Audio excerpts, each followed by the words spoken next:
Hoje nós vamos dar algumas dicas de como passar no concurso do INSS. Então, quem tem o desejo de participar do concurso para técnico do INSS deve começar os estudos agora e não esperar para começar só quando o edital sair. Tomando como referência o último concurso de 2011, nós formulamos um estudo com base na ordem de prioridade e de peso das disciplinas, levando em consideração a prova anterior. Então, nós sugerimos que os candidatos usem a seguinte estratégia de estudo. Dedique a maior parte do seu tempo disponível para a disciplina de legislação previdenciária e depois dedique-se para as outras matérias como ética no serviço público, regime jurídico único, noções de direito constitucional, direito administrativo, raciocínio lógico e noções de informática. E deixe a disciplina de língua portuguesa com a menor parte do tempo que você tem disponível.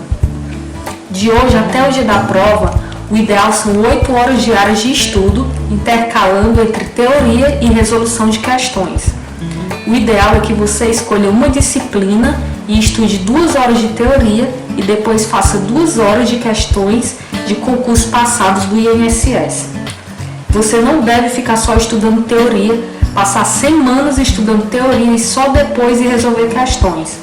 É muito importante que você fique alternando entre estudar a teoria e resolver questões.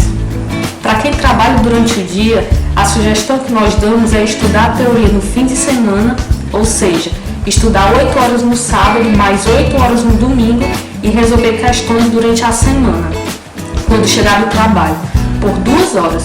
O ideal é pegar questões de concurso passado do INSS. Então, se você seguir essas dicas, você com certeza irá conseguir uma boa pontuação e terá mais chances de ser aprovado. Continue nos acompanhando para manter-se sempre informado acerca dos concursos.